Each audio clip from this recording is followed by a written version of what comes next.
Good morning. It's Jeffrey Cohen, Chicago Quantum. How you doing? Investment advisor representative for U.S. Advanced Computing Infrastructures Incorporated. Today is April 28th, and we're coming to you live from Highland Park, Illinois, talking about stocks, talking about bonds, talking about dividends, talking about our model run. We made some significant improvements yesterday. Did a lot of coding. There were things on the whiteboard that finally got put in the model. And I'm here to talk to you about it. Probably about an hour's worth of content, but I'm going to squeeze it down. First thing, how did bonds do yesterday? Fixed income. I've decided it's important to share with you guys an overview of the market. And so when we look at the market yesterday, dollar volume was high, right? You're talking about 36 billion dollars was traded, and advancers versus declines were down. So, not that helpful. Now, what's interesting is it was 2-to-1 on the high yield. It was 4-to-1 on investment grade. So, yesterday was a flight away from fixed income. It was moving back into equities. First off, I'm amazed at how much the market moves. Okay? Fixed income should not be this crazy, but it is. Who knew that there's so much excitement in bonds, right? And so look at that. 52-week new lows, 1,705. 52-week highs on bonds. It's 32. What is that? 50, 60, 50, 55, 60. It's almost 60 to 1. Guys, that's crazy out there. The bond market is not a place to go hiding, right? It's a place to earn nice yield, especially on the high yield. You can earn a lot of money, but it's very risky. So fixed income, not great. So let's take a look now at the futures. The futures look green across equities. That's nice, right? I like that. Let's see. Let's make it a little bigger for you. So I don't know that I believe any of this, by the way. Who thinks the stock market is the place to be right now? I'm not sure. By the way, I'm flashing my logo for those who like that kind of thing. So oil's not really down at 102. Oil's not really. Natural gas at over $7 is not cheap. It's a little bit red. That's fine. Bonds are down, so yields are up. Yields are up. Interest rates up. Sucking more liquidity out of the stock market. That's fine. And by the way, a bunch of new friends on Twitter pointing me to things at the Federal Reserve, Fred. So let's take a look. Fred. You go to Fred, and you see this thing called M2, right? Money supply. Now, updated April 26th, new data. We like that, right? So this is M2. This is money supply. This is a very commonly used money supply indicator. You see it's going up.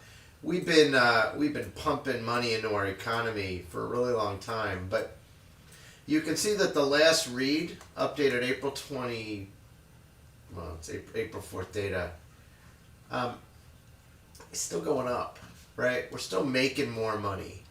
So let's take a look. Monetary data, reserves,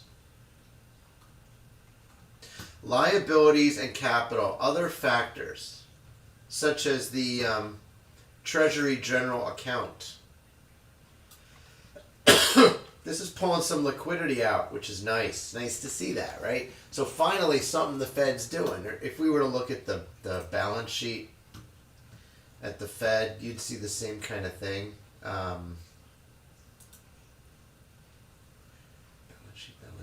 sheet. I just love looking at the reserves, right?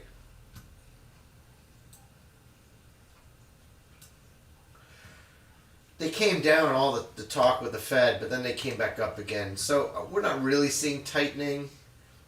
One of my favorite things to look at is a symptom of inflation called monetary velocity, or velocity of money.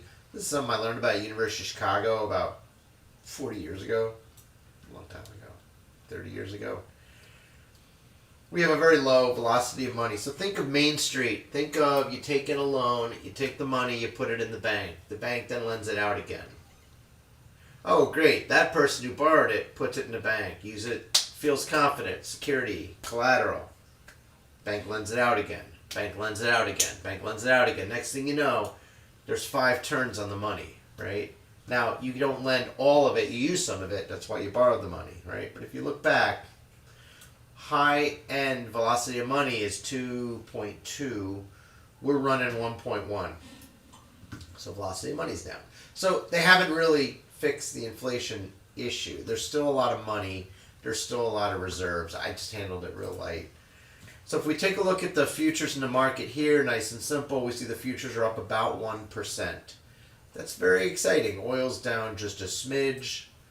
My guess is, gold, silver. Silver's down quite a bit. VIX at 30. VIX is high at 30. And Bitcoin, crypto is up. Let's take a look. Sometimes FinViz crypto is different than Yahoo Finance crypto. Crypto's up. It's tiny, but it's up. It's 39.4. It was down as low as I think 38 yesterday. Yeah, it was. It hit 38 yesterday. 38,000. So anything looking interesting? So silver down. We added silver to our model. I got something to show you about that. So, where are we at here, right? Fixed income was not great. Yesterday, I just thought this was interesting. Yesterday, the markets went a little crazy, right? They opened up, they came down, and this is hard because if you're a normal person out there in the market, right, you're trying to figure out what's going on, right? Like, what happens? So if we look over 5 days, I'm gonna go hour by hour. 5 days. Look at that movement. Hour by hour. Okay, so you start the period just randomly at like 42.60. You came up to 42.90, 4,300. You drop it like a rock to 41.39, and you're up, you're down, you're up, you're down. It feels like a stock trader's paradise here, where you're just riding the volatility. I look at this, honestly, it scares me, right? Look at this. Look at a bathtub with right in the middle of the day, the thing spikes. So what happens, it's 1 o'clock Eastern, it's noon Chicago. You've got, it's not even that many contracts, 38.6. E-mini S&P 500 futures. Somebody made a big bet. Somebody waited till people went to lunch or came back from lunch and then made a huge bet in the market. You can't focus on all this. It's too much, right? There's too much going on minute to minute, hour to hour in the market, unless that's your business. So if you're just an investor, you should be looking at this and you should be stepping back. Step back. Go back 5 years and you say, you know what? In 2020, during the pandemic, the market crashed. This is the S&P 500. 5 years. Weekly. And then it rose. And hopefully you made a lot of money and you put it in the bank. Right? Hopefully you sold towards the top. Not everyone sells at the top, right? 4,758. Not even close. 4,600, forget it. But then it came down and it gave you one last little hurrah.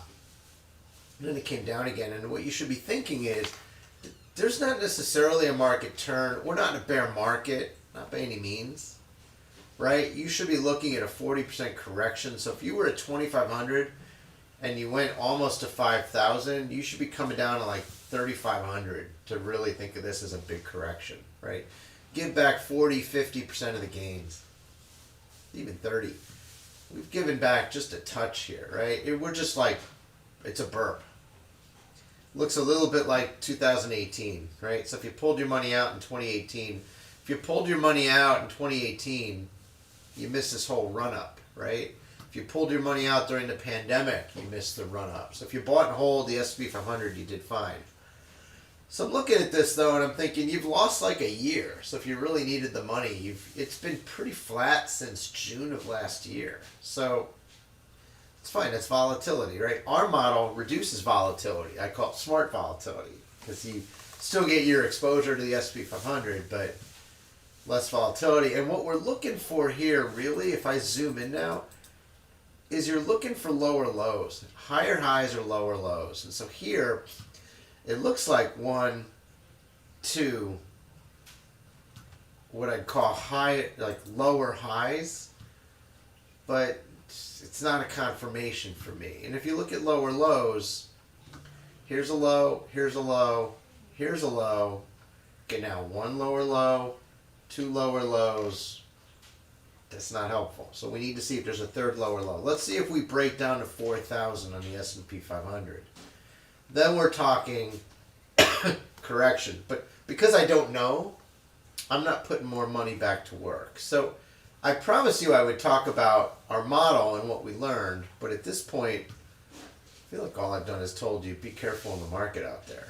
It's, I'm not sure I shared you much. What can I show you? What can I show you?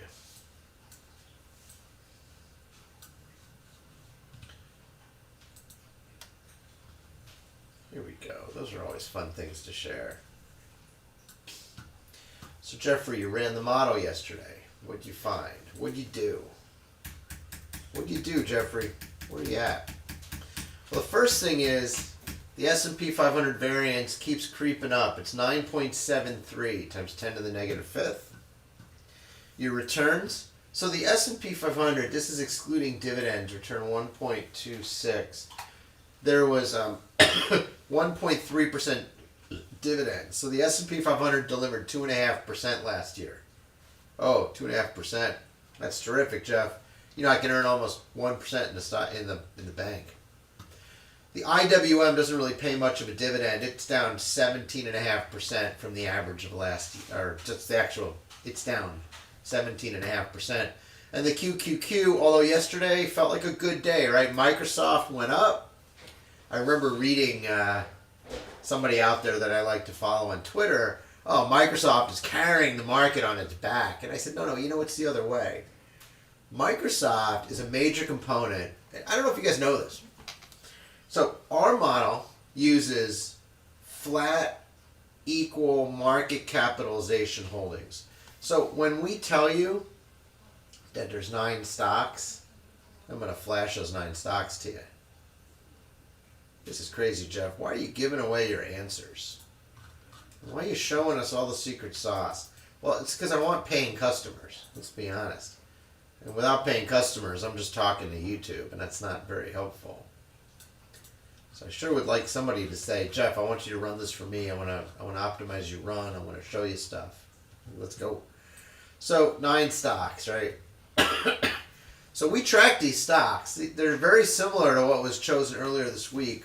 And this morning, pre-market, 8 of them are up. 1's down, 2 are unchanged. So I think the market, the S&P 500, is going to have a hot start, hot market open.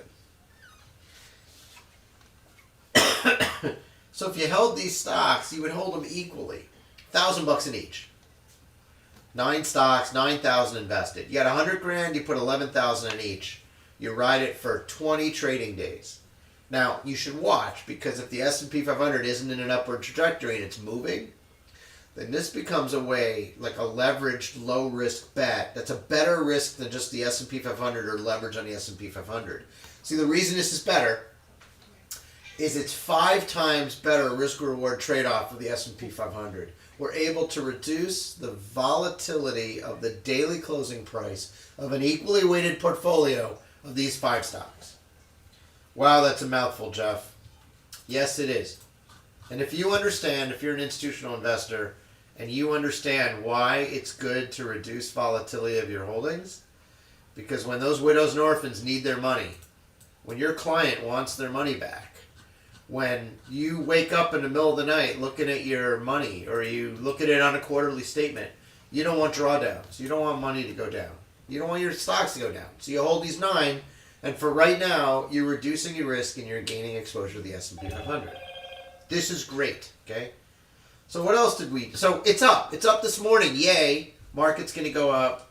Let's take a look right now, because I actually I loaded these in a Yahoo Finance portfolio. You can see we're pretty high end on the tools here.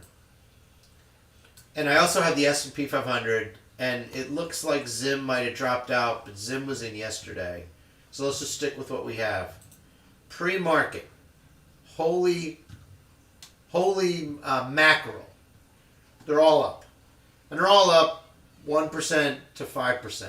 Jeffrey, you just found a whole bunch of stocks that are up 1 to 5%. Yeah, but all the futures are up too, so it's not just us. It's the whole market's up. That's terrific. So Jeff, why did I wear a Highway to Hell, La Rea de la Carretera? I wore it because this could just be a pre-market head fake. This could be a highway to hell for monetary, policy for investors, right? Because Chair Powell is looking at this and saying, if the market stays strong, if Main Street stays strong, if jobs stay strong, I'm going to keep raising interest rates. I'm going to suck the liquidity out of this market. You've got Yellen, who's a Treasury Secretary, doing great, raising taxes, right? Get the tax money in and just stick it into accounts. So pulls it out of banks, pulls it out of savings accounts. They're just going to try to keep... let's sell some bonds. We have $9 trillion of holdings. That's what I was looking for in Fred. Let's just sell $1 trillion. Pull $1 trillion out. Let's just start pulling liquidity out of the market. That's going to hurt the stock market. So when the market goes up like this, feels like a head fake, may not stay. This may be counterintuitive, hurting us. But at least for now, if your money was in the Chicago Quantum Net Score up run, you'd be like, wow, I just made a ton of money. This is great. We found a few other things. I'm finding my focus. Jeffrey, tell me that you found platykurtic stocks with high variance. Tell me you found it, Jeffrey. I love it. So, I just found platykurtic stocks. Why do you care? Platykurtic distribution graph. Jeff, what is platykurtic? What is leptokurtic? What the hell are you talking about? So our model picks these. Okay? So symmetric distribution has the same shape.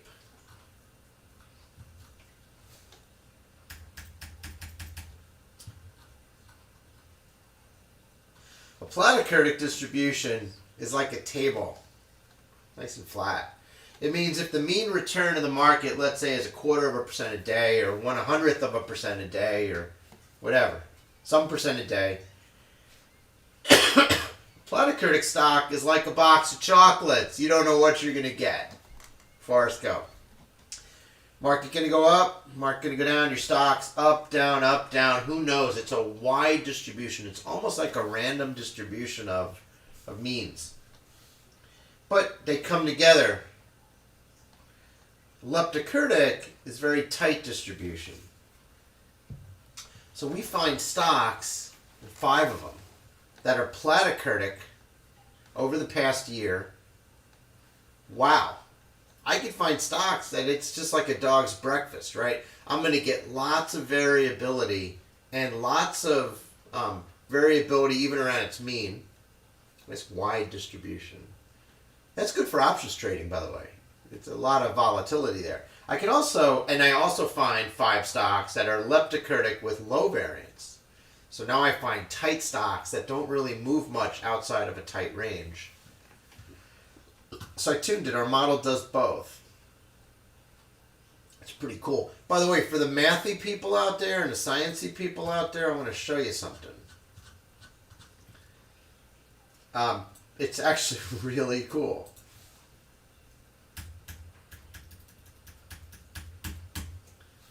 It always takes me a minute to show you. Hang on a second. Let's find it. We now have the market cap, the cash flow from operations, market cap, cash flow from operations, and net income for every stock that passes data validation. Wow, that's really cool. So if you were to ask me, hey Jeff, tell me about such and such a stock, I can very quickly pull that data out without having to go dig through SEC filings. I'm still going to dig through the SEC filings because that's what I do, but it's helpful.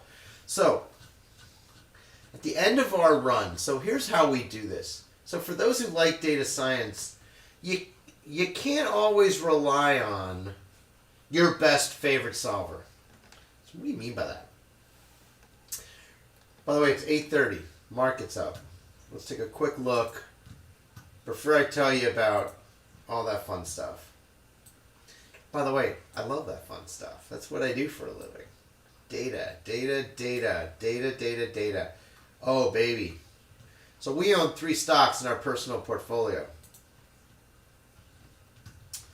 And they are up, baby. Getting rid of this stuff. I do not own those.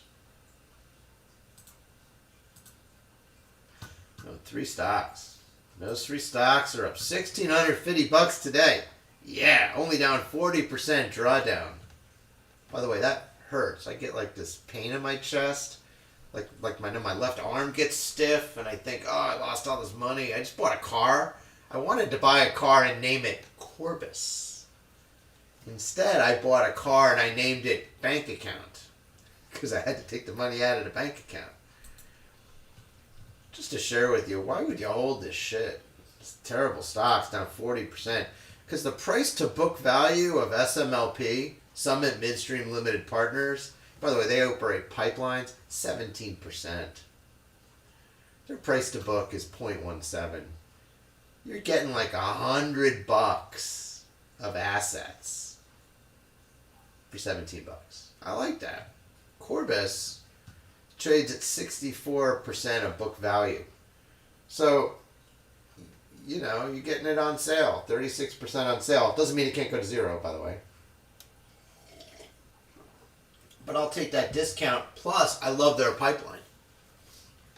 American Shared Hospital Services, 67% of book. It's a financing company. They get radiological equipment, long-term contracts. They put them into doctors' offices, and they charge per use. I love it. And the Mevion Systems, they've got contracts. They must buy 2 more. They put down like $2.1 million. But especially with inflation, they guaranteed the price. So if they can place 2 more proton beam therapy systems, these are like football field size, big equipment, right? Not football, but big, like a whole big building's worth of radiological equipment. Well, then they're going to make a ton of money on it, right? But they're so cheap. While you wait, you're just getting a huge discount.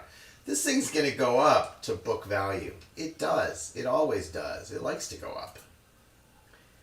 So let's take a look. What do I have here? Do I have something with at least the name of the stock so you can see it? There it is. Summit, Corbis, American Shared Hospital Services. I am not saying that I suggest you buy these because they're dogs. They are down in the dumps. But I love them all.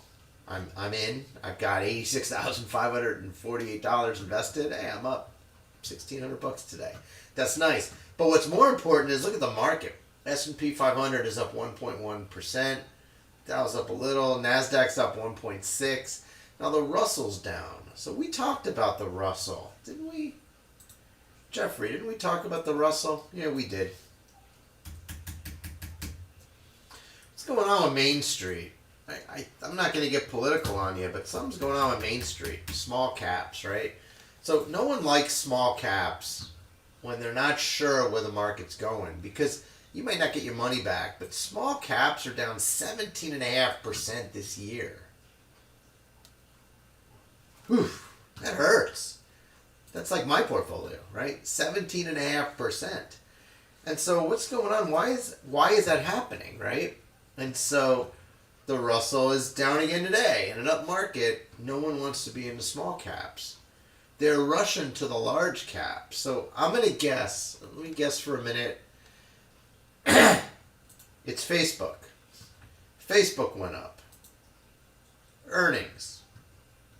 Oh my God, Facebook went up. I was right. Actually, Lending Club Corporation, which did due diligence on it, didn't like it. Meta Platforms, Facebook is up $28 a share. It's up 16%. Yeah, that's attractive, right? That's going to help the market. Qualcomm is up. Qualcomm had a good earnings. ServiceNow is up 8%. So these are large cap. These are large cap stocks, right? And so today is a day for the large caps. It's not a day for the small caps. And so I just want you to think about that. When the money all rushes to large caps, that is not helpful for an investor that's trying to pick individual stocks. Not helpful. Okay? So I like to do this regression thing where I draw a best fit line and I try to make it straight with eyeballing it, right? So it looks like if we pull it to, yesterday's close, and we go back, in order to make it straight, you have to go all the way back to November 9th of 2020. So you've basically lost a year and a half if you invested in the Russell 2000. That's rough stuff, right? You basically just rode it flat and now down, and now you see the Russell, it's actually entering bear, Dow theory down, right? Because you look at the lower lows. So there's a higher low, higher low, higher low, higher low, lower low, one, higher low, same. Okay, so we start here. One lower low, two lower lows. So we still don't have confirmation that the Russell 2000's got the third lower low, but it's coming, right? And unfortunately, the volume is not confirming this thing, unfortunately. This little confirmation here, but we're free falling, and it's not really a capitulation by any means. So we're not sure yet what's going to happen with the Russell. So Jeff, go back. What happened with the model? So what happens is we run all these different solvers. Now we're running two different sets of Monte Carlo. One I like to call a fat tail. Ones are just a regular random Monte Carlo. And then we run things like a simulated bifurcator that we built. Also thanks to Dr. Clark Alexander for the work on the code. Good job. Gradient descent solvers. We run particle swarm optimization. We wrote our own simulated bifurcator. Who does that? We got our own simulated annealer. Really, who does that? And I love it. It actually works really well. It's really fast. It's good. You can actually get like a third of the way deep in like 3 minutes or 5 minutes or something. Just wrap it up. We got fast genetic algorithms, and we got slow genetic algorithms. At the end of the day, we got so many ways that we crunch the data and we come up with great portfolios. And at the very end, we crunch it through a genetic algorithm that is super powerful. And in the first generation, we run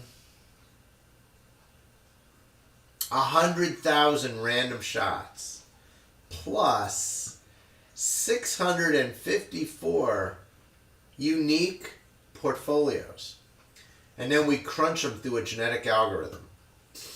We used to crunch them when we could look at like 50 at a time. It was so many. It was so many that you can only run a few generations.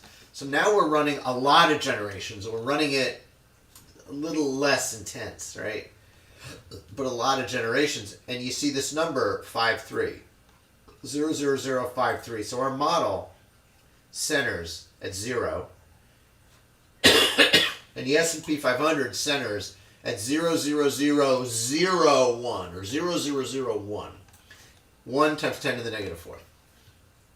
This is 5.3 times 10 to the negative fourth.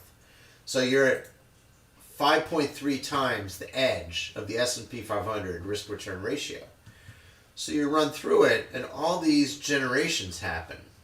Oh, by the way, if you can't see it, 75, 119, 162.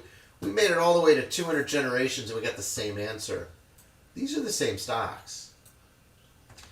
This is the new best portfolio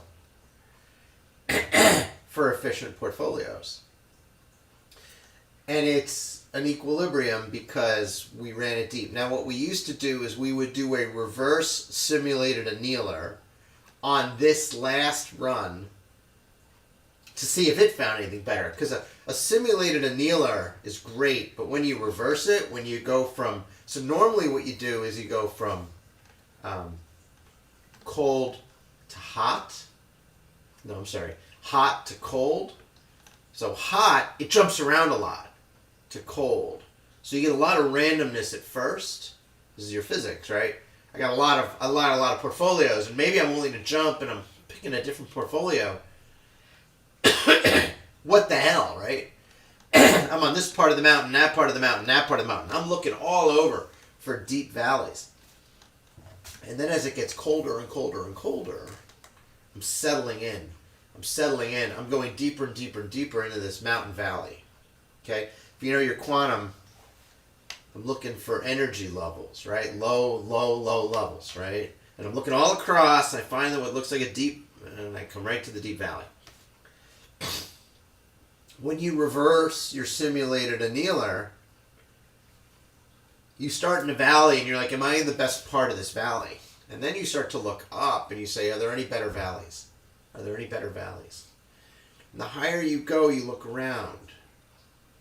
You might find one. Once you find a better valley, you move. So we used to, when we had 10 hours to run the model every night, we used to run a reverse simulated annealer at the end. We may bring it back because this is a nice equilibrium that we're finding. And now you throw on top a reverse simulated annealer. See, in today's market, oh, by the way, I promised you dividend picks. Jeff, what are your top dividend picks today? What should I buy today? Nothing. Don't buy a darn thing today. Don't buy any dividend stocks. Buy the S&P 500. You earn a 1.32% dividend from last year, and it's better than anything out there that has a better risk-return ratio. So if you're going to buy one stock, you buy the S&P 500 ETF. The second best is the Carlyle Group. Carlyle Group delivered a 2.1% dividend in the last 24 months, weighted average, based on the average closing price of the stock and the money that it paid out.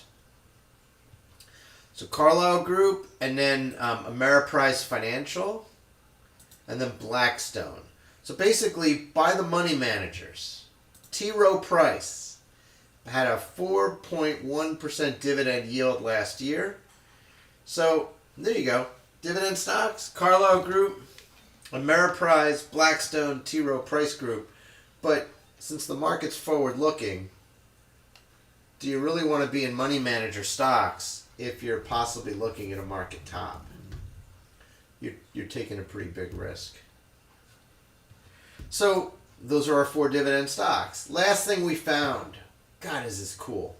You guys know that we look at negative beta stocks, right? And that we recently added some commodities to our model.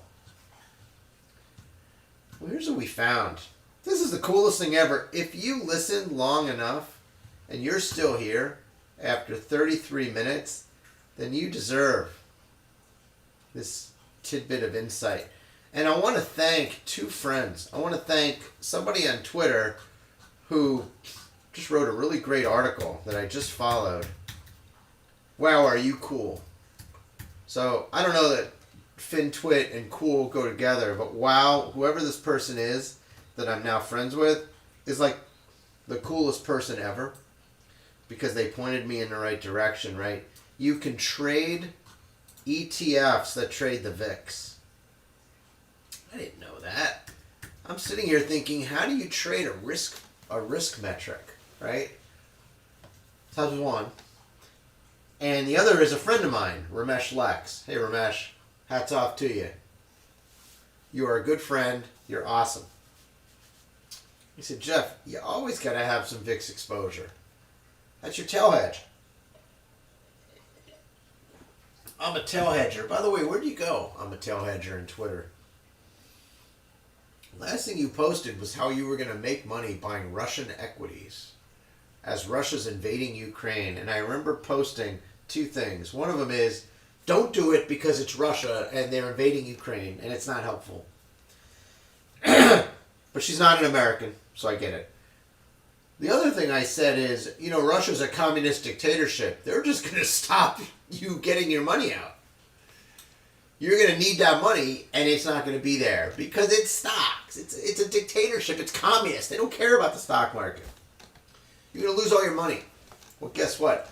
I think those stocks are still frozen. She's probably living in a trailer down by the river now because all her money got tied up in Russian equities. Guy's so stupid. Don't be but what I did learn from I'm a tail hedger is that you need a way to hedge your tail risk, right? You put $100,000 into equities, you should at least put $1,000 into something that goes up if your portfolio crashes, because that's going to help you. That's your rainy day fund. You might be wrong, and giving up 1% is probably okay. So what you're looking at here is the stocks with beta values outside data validation range, and this includes both the extra commodities and ETFs that we put in. There's just a handful. And it also includes just regular stocks with negative beta. And CPK, I believe, Chesapeake Utilities, has an error in the data. We keep giving this to our market data provider, and they keep fixing it, and it keeps coming back and breaking again. So I think Chesapeake Utilities Corp has bad data in the system, which, I'm going to write that down. There's probably a conspiracy theory. Somebody is cornering the market in Chesapeake Utilities Corporation and is not allowing the proper data to be reported. All right, other than that. So normally what we talk to you about is how gold ETF is an 8% negative beta. And then if you buy gold, it's a good hedge.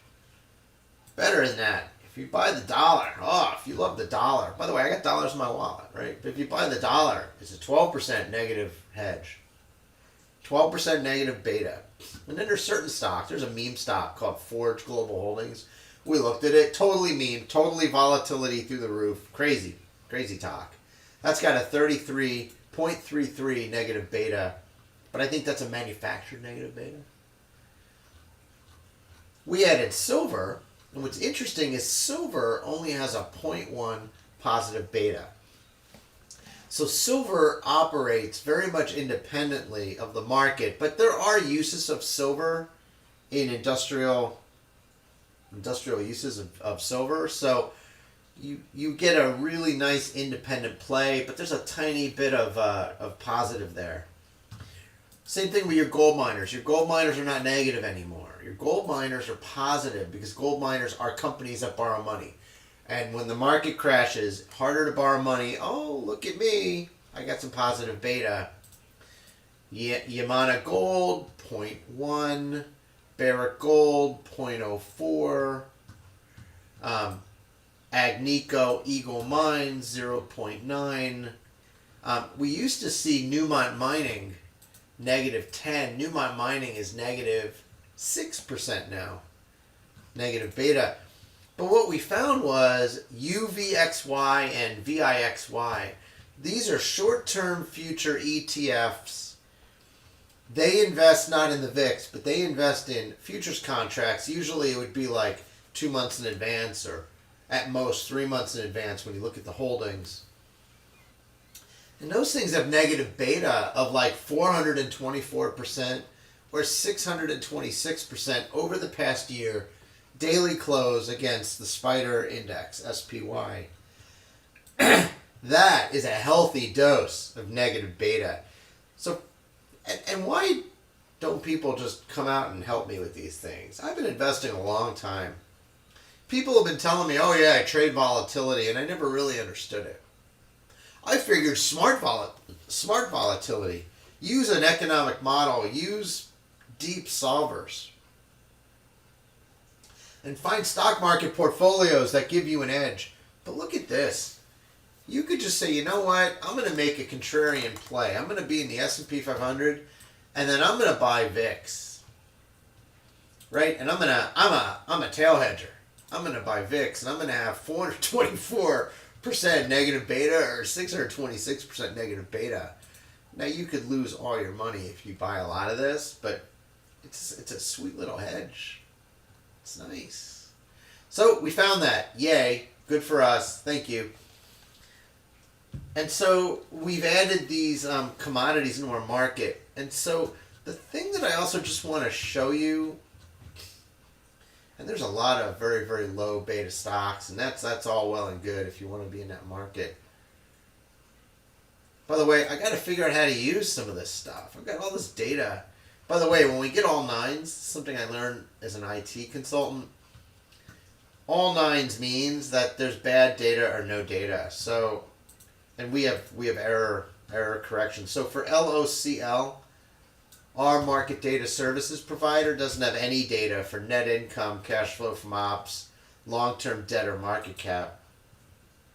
However, for others, it does. For heirs, it has net income, cash flow from ops. It doesn't have any data for long-term debt, and it has market cap. So either it's zero long-term debt, or just the data's not there.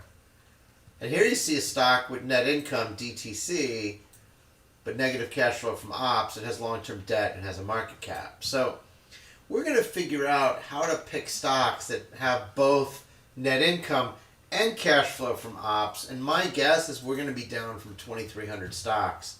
That's probably going to be a more exclusive run. But what I wanted to show you is what happens when you add ETFs to your model. What do you learn? Well, the first thing you learn is the worst stocks in our model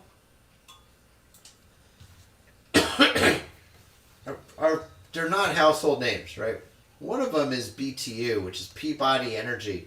This stock up and down like a yo-yo, right? And by the way, it's up 200% over last year. This is a great stock. This is like if you were smart enough to buy into coal, there's Arch and there's BTU. During the crash last year, you made like 10 times your money. You know, when our president was saying that, coal is the thing of the past, and I remember President Obama said that, we don't need coal anymore. Well, you don't need coal until you need energy, efficient energy. And then you're like, I need to warm my houses. I need coal.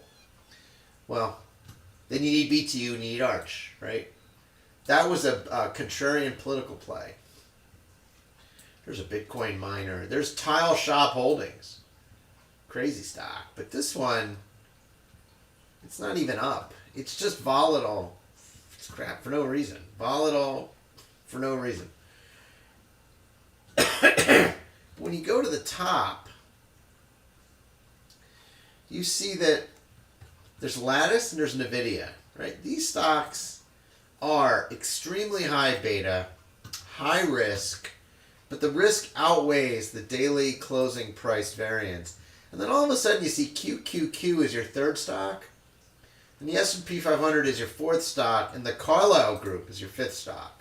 So the Carlyle Group is not a very large cap stock.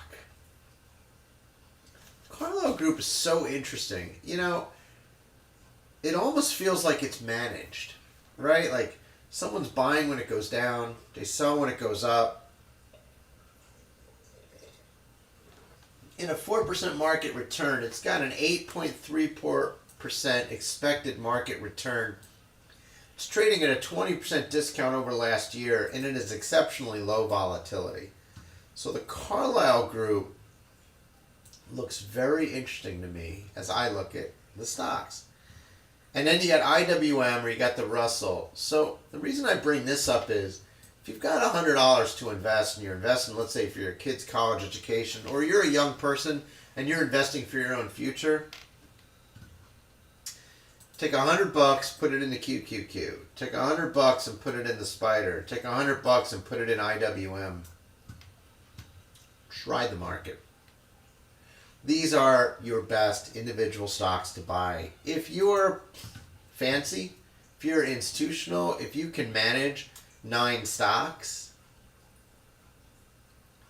right, and you can look at the markets every day, then you want to buy our 9 stock pick, these. And you want to basically be long these picks when the market goes up. And you want to be out of these picks when the market goes down. Hard to do that. Or you just stay in it for 20 trading days and you ride the wave. If you want to bet on platykurtic and high variance stocks, here's 5 of them. You can study those. They're good for paper trading and you'll figure out what they do. They do something really cool. And then here's 4 stocks that pass our most aggressive leptokurtic low variance boundary. And one of them you've heard of is Verizon. So you can just study the charts and see, all right, I got 2 utilities, I got a SPAC investment company, and I got Verizon. So those are your 4 takeaways. Number 1, no dividend stocks to buy. But if you must buy dividend stocks, buy the 4 money managers we talked about. Carlyle, Ameriprise, Blackstone, T. Rowe Price. If you want to play the options games, low price options, low price, lower price. You got 4 leptokurtic low variance stocks, but that only works when nobody's looking. Because Verizon stock options are now much more expensive than they were before. You can look at the platykurtic high variance stocks. Who out there is looking at platykurtic stocks anyway? No one even watches this video. No one's looking at that. You got an edge. Or you got 9 stocks that are super efficient. They give you a 530% edge over the S&P 500 risk return. That's attractive. And if you don't like 9 stocks, you could buy 8 stocks. Or within rounding error, so you're within 4.5 times the return, risk return ratio of the S&P 500, you can buy 17 stocks. If you were a client, you'd be getting this last night. You'd have your buy orders in. You'd be looking at those options. And there's so many other things that we give you. We give you negative beta runs. We give you meme stocks. We give you stocks that have been, they fell the most this year. They went up the most this year. They had the most volatility this year. They had the least volatility this year. They had price spikes. They had price crashes. They had volume spikes and volume crashes. And oh my God, there's so many things you'd have, right? So I hope you enjoyed today's show, right? 47.5 minutes. By the way, you notice I didn't make a single trade. I'm not a day trader. I'm really not. I'm a buy and hold guy. Hopefully my stocks went up today. You know, I'm something like 15% in equities, 85% in either fixed income, cash, or real estate. I personally think that we're going to see some confirmation, but who knows? It's an opinion at this point. The market tells you. You don't know. I don't know. Nobody knows whether the market's going up or not. So if you like the video and you listen this long and you're making some profit on some of the things, go down and leave a comment. Hey Jeff, love the video. Had a question. What do you mean by platykurtic? Or what do I do with this? Or how do I think about it? Leave a comment below. If you want to reach out, leave a comment below and say, hey Jeff, reach out. I got Telegram, I got Discord, I got WhatsApp, I got text, I got email, I got a website.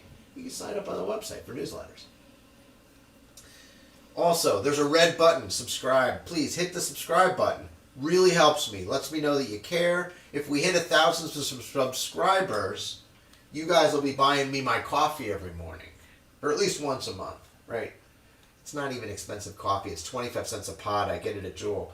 But still, would love for you guys to buy me coffee. When you hit the subscribe button at 1,000 and 4,000 hours of viewing, YouTube gives me like a penny a view. And so I could buy my coffee. I appreciate that. Hey, thanks very much. You guys, good luck in the market today. Be safe out there. And hopefully you can use what you learned. Bye-bye now.